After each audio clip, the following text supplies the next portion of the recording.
Hola, buenas tardes. Estamos hoy con Laura Di Marco. ¿Cómo estás, Laura? Hola, Adriana, muy bien. Vamos a hablar, Laura viene de un raíz de entrevistas y de exposición pública, porque acaba de publicar el libro sobre la cámpora, que ha generado creo que más impacto del que vos te esperabas que provocara.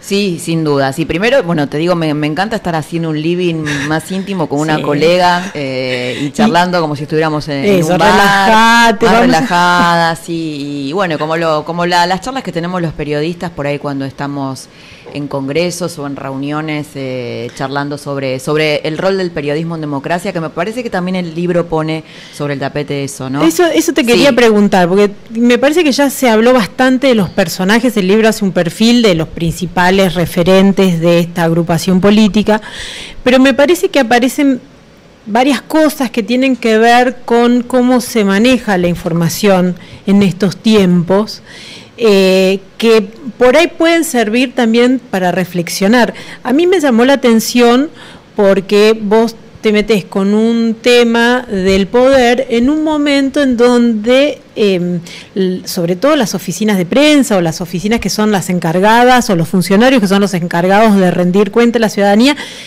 no dan entrevistas o ¿cómo hiciste vos para conseguir la información y contactar las fuentes? Bueno, te respondo eso en un ratito, pero lo que quería destacar justamente es esto. Yo creo que un poquito lo que hablábamos antes, que más allá de mí, que en este caso soy una anécdota o un disparador, si querés, y el libro también, es que me parece que lo que provocó, digamos, el éxito del libro también y el estallido que sucedió a partir de este mail interno de la cámpora llamando a boicotearlo, es un rechazo social hacia métodos patoteriles y hacia un gobierno que maneja recursos que son de todos y dineros públicos y se cree con el derecho de no rendir cuentas, de no dar conferencias de prensa abiertas para que los periodistas podamos preguntar cómo gestionan las áreas que nos afectan a todos. Entonces me parece que ahí, sobre todo ahora que está haciendo un poco de agua el tema económico y que todo este estilo que por ahí cuando la economía va bien y la gente puede consumir sin problemas, creo que ahora se empiezan a notar un poco más las fallas. Estas cosas son las que empiezan a molestar más, ¿no? La soberbia, la violencia hacia lo diferente, ¿no? Que en realidad, si uno piensa qué es el progresismo, creo que el valor de la diversidad es un valor muy importante en el verdadero progresismo, ¿no? Entonces, esta beta autoritaria creo que se esconde también como que el libro forma parte de un modo de posicionamiento y de protesta, así como en los 90 el comprar libros o el leer libros que desnudaban la corrupción menemista nos aliviaba, más allá de su autor. Esto es lo que siento también. En cuanto al tema de tu pregunta, yo hago periodismo político hace muchos años y, en principio, tengo muchas fuentes de políticos que conviven con estos chicos que hoy son funcionarios. Hablé también con muchos de ellos porque también creo que hay, y sería injusto no decirlo, un debate al interior de la cámpora en cuanto a si los beneficia o no esta cultura del secretismo. Quizá con los más abiertos y los más flexibles a tender puentes, estas charlas se pudieron tener en off the record siempre, a pesar de ser funcionarios, porque tienen mucho miedo del castigo interno, que sería quedar frisados en el ascenso interno dentro del kirchnerismo, ¿no? Dentro de la cultura kirchnerista. Porque muchos de ellos que antes hablaban, como Juan Manuel Abal Medina, que hablaba hace 2 años con La Nación, yo le hice notas, por ejemplo, y parece que no era el eje del mal todavía en ese momento. No, de todas maneras, también no deja de ser paradójico que el secretario de Comunicación, una vez en el cargo, haya dejado de dar entrevistas, justamente el área sensible a comunicar del gobierno.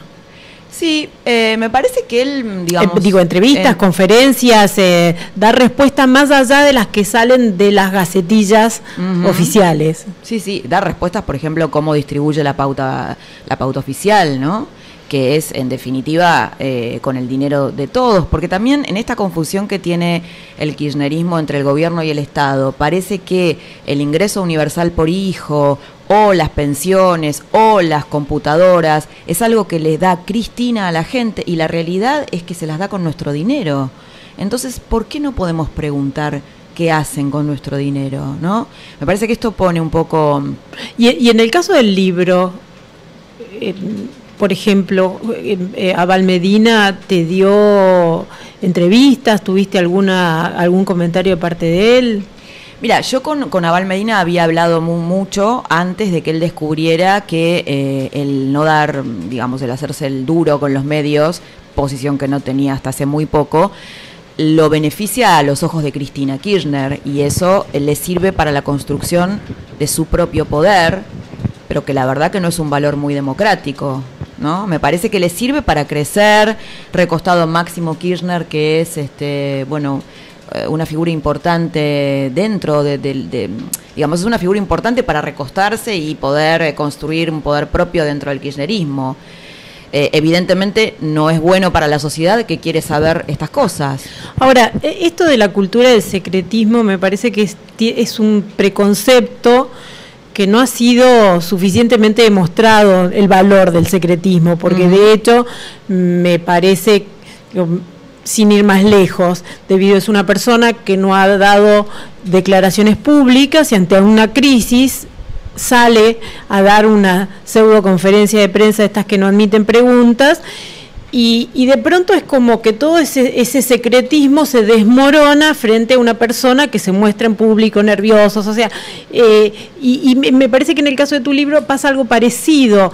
Esta agrupación tuvo como una mística desde que no era conocida, y en la medida en que vos develás que son funcionarios comunes y corrientes, me parece que no son el Che Guevara, ¿no? Claro, entonces me parece que el secretismo te dura hasta que deja de ser secreto, y el secreto no depende solo del que lo guarda, sobre todo cuando empieza a haber tanta gente con ganas de confesar o de tantos arrepentidos. Sí, tal cual, tantos arrepentidos, pero que por ahora siguen quedándose en esos cargos, ¿no? Sí, bueno, como cuando sucede lo de la tragedia de Once, que ahí lo que vemos es una trama de corrupción que justamente el hecho de que estos funcionarios solo hablen con periodistas amigos que jamás le van a hacer una pregunta incómoda, por ejemplo en el caso de Aerolíneas, ¿no? Mariano Recalde jamás dio una conferencia de prensa abierta explicando en qué consiste el déficit de $700 millones que tuvo el año pasado Aerolíneas y por qué el resto de las compañías aéreas ganaron dinero menos Aerolíneas, y que eso no tiene que ver con que cumpla una función social porque viaje a destinos que los demás no viajan. Eso es una falacia y muy fácil de demostrar. Entonces, me parece que el hecho que ellos no otorguen, no den conferencias de prensa con preguntas abiertas es porque sostienen, digamos, quedaría expuesto que se trata de un relato que no pueden sostener con hechos. Pero a eso voy. El relato se desmorona igual, porque llega un momento que el secreto no podés sostener de por vida una situación de comunicacional que avanza sola. Un dato que aparece en el libro que a mí me llamó la atención es que la mayoría de estas personas que forman parte de la agrupación han sido designadas en áreas de comunicación o áreas institucionales o áreas que tienen que ver justamente con el vínculo hacia afuera. No deja de ser sugestivo que alguien con tan poca vocación comunicacional estén en áreas de comunicación o en Telam o en Canal 7 o ahora en el AFCA como... Bueno, totalmente. Otra cosa, ¿te acordás del primer vocero de Núñez que le llamábamos el vocero mudo, ¿no? El primer vocero del kirchnerismo. Bueno, a ver, por ejemplo, el caso del Cuervo Larroque, de Andrés Larroque, cuando va a hacer una intervención a la tarea que estaba haciendo Marta Ollanarte, que era una oficina cuya misión era aplicar el decreto de acceso a la información pública, por la cual cualquier ciudadano puede pedirle información al gobierno de qué es lo que hace con nuestro dinero.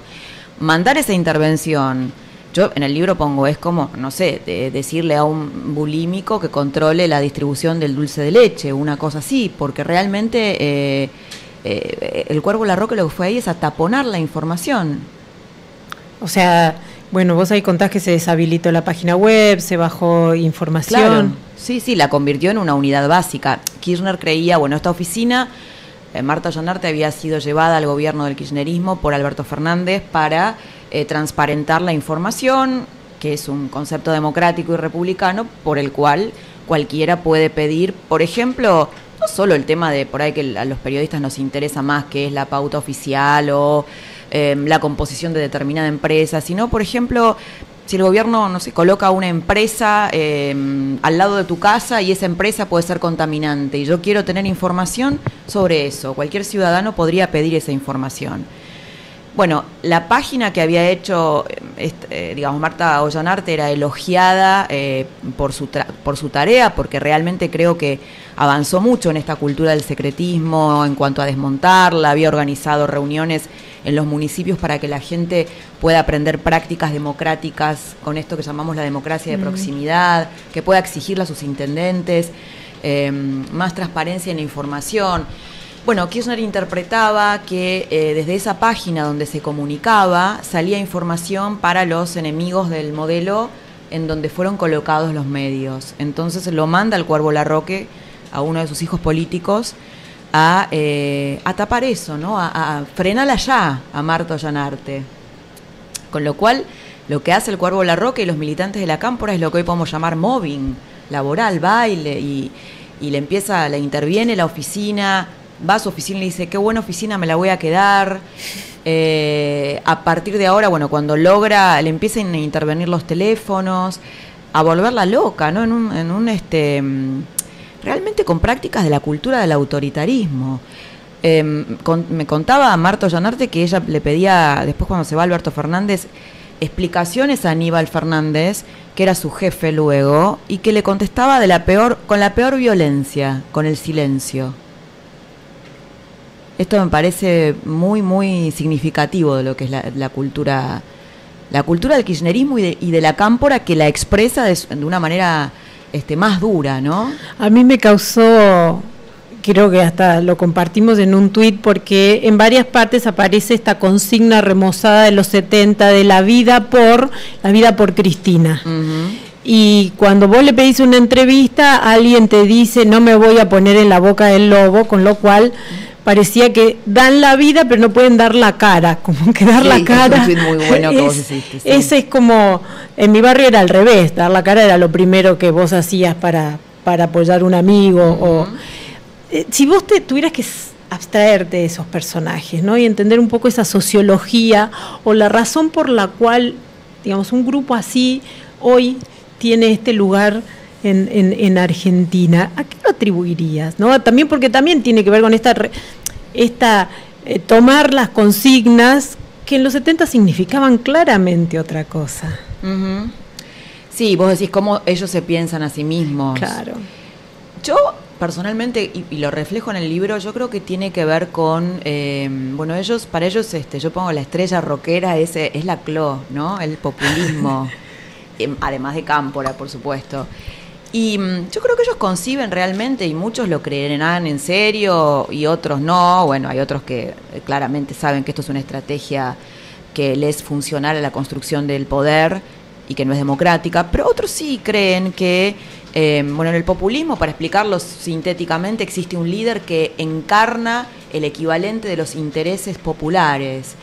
Y ese líder es Cristina y Néstor Kirchner, y todo lo que esté por fuera de eso es enemigo, cipayo, destructor. Yo creo que el kirchnerismo es una corriente política o una fuerza política que no entiende una sociedad civil separada del Estado que pueda reclamar cosas o cuestionarlas. Y me parece que esa ideología, desde ese lugar, cualquier cosa que se interponga en ese líder que sintetiza los intereses populares y que aparentemente no necesita controles, se interpone en el camino de la construcción de un proyecto popular. Yo creo que esa ideología está en la base de esto de que, bueno, ¿para qué voy a hablar con vos si vos no, digamos, desde lo que se puede decir desde la sociedad civil es muy poco y no tiene legitimidad? ¿Y cuánto hace que estás en el periodismo político? Y mira, yo empecé al Por principio supuesto muy joven, seguramente. De los 90. No, hace 20 años que yo soy periodista y 15, o sea que pudiste 15, ver con toda la furia. Un poco este desarrollo del vínculo del poder con los medios. Sí, por supuesto. Sí, en los 90, a mediados de los 90 yo empecé a hacer periodismo político fuertemente. Porque también parte del relato estábamos todos obnubilados, no pasaba nada, los periodistas eran funcionarios del poder, y la verdad que yo más o menos en esa época también ya estaba con estas inquietudes, y yo me acuerdo que de la misma manera que hoy aparecían las principales investigaciones, aparecían por libros, no necesariamente en los medios. Vos también haces un paralelismo de que los canales públicos son canales gubernamentales, ahora como en el menemismo. ¿Qué podrías hacer si tuvieras que comparar esas dos fotos? Digo, ya que también en parte del gobierno hay esa necesidad de desmarcarse del antecedente peronista previo, que es o Duhalde o el menemismo, ¿no? Mira, yo creo que en el plano, justamente en el 95 yo trabajaba en la agencia Telam. También en ese momento siempre hay periodistas independientes en los medios públicos que discuten el uso de los medios que son de todos en beneficio de un proyecto político. También lo había en este momento como lo hay ahora, con lo cual tengo la legitimidad para decir que yo lo que digo es que hacen lo mismo que hacía el menemismo en esa época. En cuanto a usar la agencia estatal, que es además muy poderosa en beneficio de un partido político y de un proyecto de poder. El otro día lo discutía con unos ex compañeros míos y ellos lo que me decían es, no, estos son peores, porque la verdad que tampoco yo quiero exagerar, yo no estoy ahí ahora.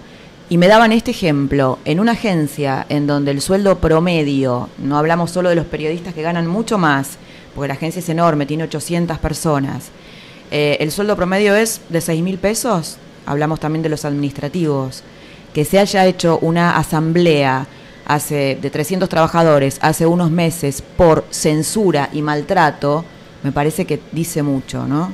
Porque en general las asambleas son por demandas salariales. Así que bueno, me parece que el manejo de los medios en Canal 7, bueno, ahí está relatado en el libro, hay una censura que salga la demanda de los indios Cuom, ¿no? Digo, un modelo que se supone que defiende y que defiende los intereses populares y que ha sacado la ley de medios para que los pueblos originarios puedan expresarse, es otra de las contradicciones que vos señalabas, ¿no? Todo esto porque la represión a los Cuom había sido hecha por un aliado del kirchnerismo en Formosa como es Gildo Insfrán. Vos mencionaste una idea y se la atribuís a Néstor Kirchner, que era del periodismo blanco. Ajá. ¿Qué es esto? Sí, esto me lo contaban los colegas a mí también me llamó la atención, los colegas de Río Gallegos, que por supuesto Kirchner exterminó todo brote e intento de periodismo profesional en la provincia, ¿no? Esto te lo puede decir cualquier colega, te lo decían desde que Kirchner asumió, te decían, ya vas a ver lo que va a hacer con los medios. Y uno a lo mejor, la verdad es que no le cree. Yo no sé, lo tomaba con pinzas, porque digo, pero ¿será para tanto?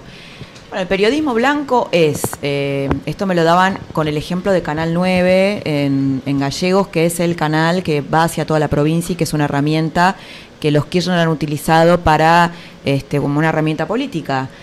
Es repetir textualmente el discurso del oficialismo, repetirlo, aún en sus mentiras.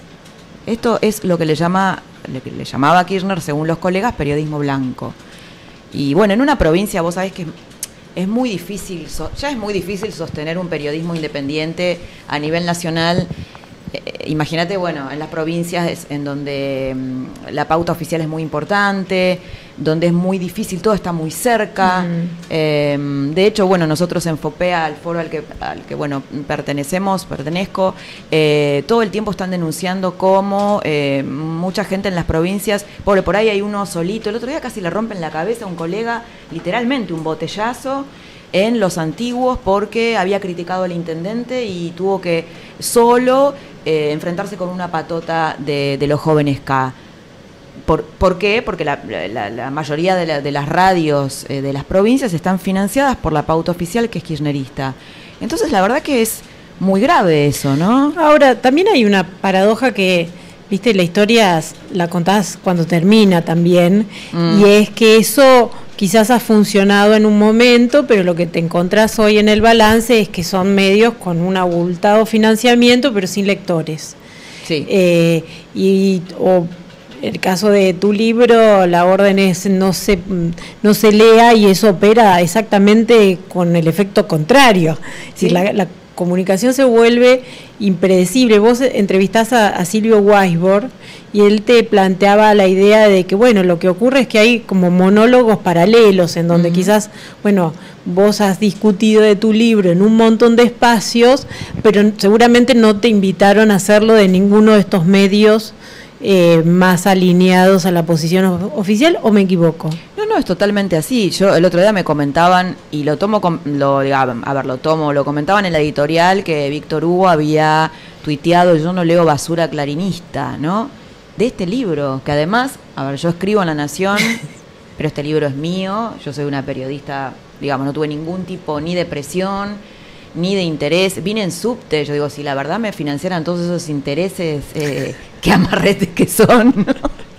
Como Magneto no te puso un remis para que llegaras a horario. Y llegué tarde además porque, porque el subte estaba demorado, la línea B. Yo digo, la verdad que estos tipos son súper amarretes, ¿no? Si son todos estos capitales. Bueno, así deben haber construido su fortuna. Es su fortuna. Pero lo más divertido es que los chicos acá cobran 50.000 pesos, por lo menos, tienen secretaria, BlackBerry. Entonces ellos son los revolucionarios y nosotros somos los vendepatria antimodelo. Son revolucionarios raros, te voy a decir. Sí, sobre todo porque están en el poder. Claro. Yo no entiendo contra quién hacen la revolución todavía, pero bueno. O no sé, cuando tienen la estructura esta celular y tabicada, que en los 70 se entendía porque los perseguían, pero a estos no sé quiénes los persiguen, ¿no? Ahora, también a mí me llama la atención y esto te lo pregunto porque por ahí no terminé de encontrar la respuesta en alguna de la gente que vos consultaste para analizar el fenómeno, este uso de tanto vocabulario militarista. De hecho, la palabra militante no deja de tener una idea militar. O sea, que hay por un lado toda una movida en contra de la lógica militar. Hay muchos chicos que vienen, son hijos recuperados, que vienen de una militancia en derechos humanos, pero tienen muy internalizada la estructura y el lenguaje, sobre todo de lo militar. A mí me da impresión. A mí también, soldados. Son los soldados, esa era la palabra, los soldados. Bueno, vos sabés que el libro inicialmente se iba a llamar, mira, esto nunca lo conté todavía, Soldados de Cristina.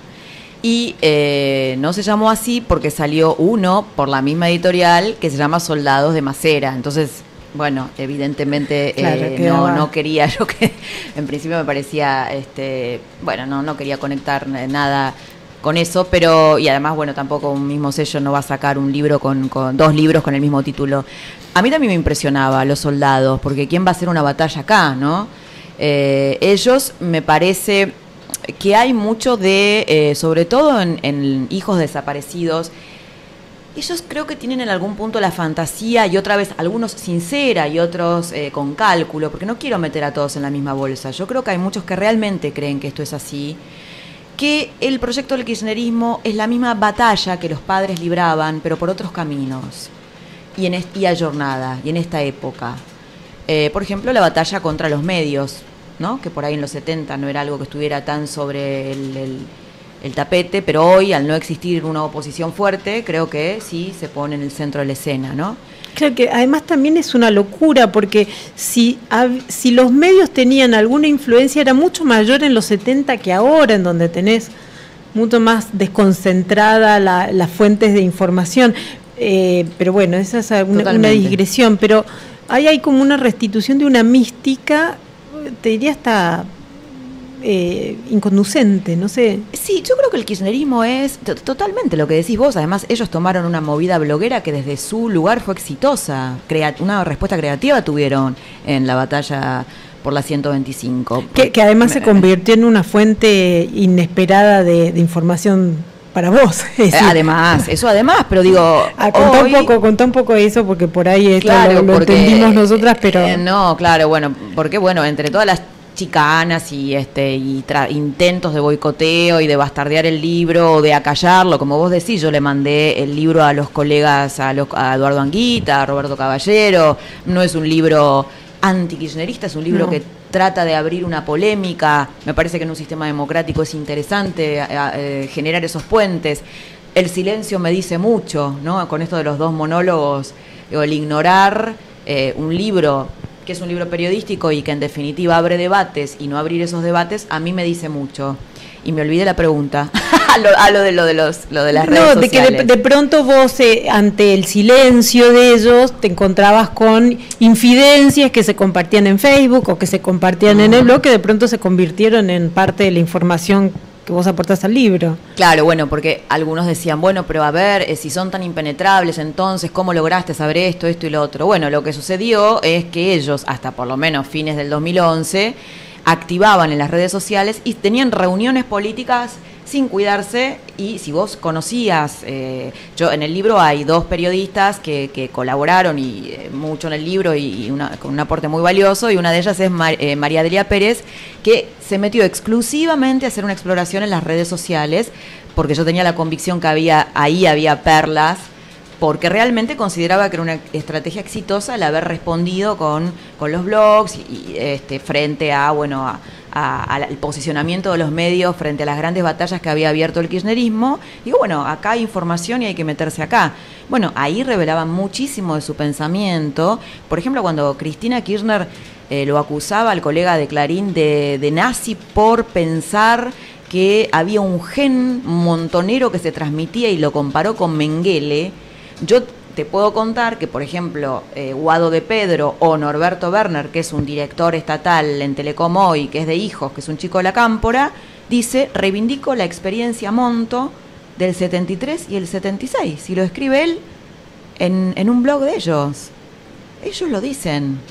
Y no me parece extraño, uno está impregnado por la cultura familiar, sobre todo si vos pensás que tus padres, que no tiene nada que ver con ningún gen, tiene que ver con una cuestión cultural. Si tus padres han muerto por algo que no pudieron decir, es lógico, y ha pasado en todas las matanzas políticas, que vos te apropies de ese discurso y lo quieras llevar adelante, aunque sea de un modo, como decía Marx, ¿no? La historia se repite dos veces, primero como tragedia y luego como farsa, aunque nos resulte hasta un poco ridículo la forma de llevar adelante este lenguaje bélico a destiempo, ¿no? Pero me parece que eso explica mucho por qué ellos usan ese lenguaje. Bueno, yo quería agradecerte que en tu ajetreada agenda de estas últimas semanas te hayas hecho un ratito para tomarte un café y venir a Plaza de Mayo. Y para cerrar, me gustaría que me cuentes en qué cambió tu vida estas últimas semanas, y en qué cambió tu vida la Cámpora. Es que no tengo mucha vida más allá de... No, sinceramente te digo, por eso digo, es algo que me supera, claramente, tiene que ver, yo pensaba en esto, acá pasa otra cosa. No, bueno, en principio voy del asombro a la indignación por cosas que leo, a la alegría, es una montaña rusa que por supuesto va a bajar como baja todo en la vida, pero en estas 2 semanas fue algo como si estuviera... Sí, metida en una montaña rusa que no para y no se detiene. Y bueno, es una mezcla de sentimientos lindos y feos, porque sabes que han pasado cosas también feas. Y también cuando uno concibe la idea de un libro es un poco como un hijo, ¿no? Por algo, yo recién entendí esto cuando publiqué La Jefa, el libro anterior.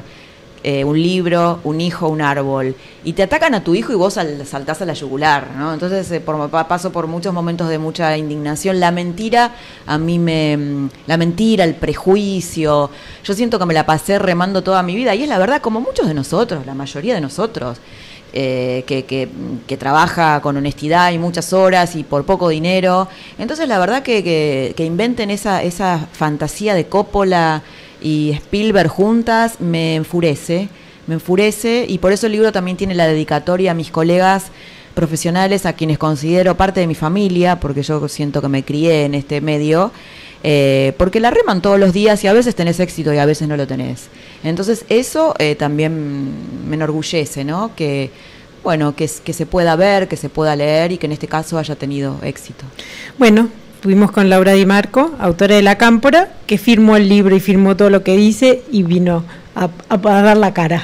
A dar la cara por el libro. Adri, no, muchas gracias. Para mí es un placer estar acá porque me siento muy relajada. Bueno, hablando con una colega. Me alegro mucho. Gracias y que siga el éxito.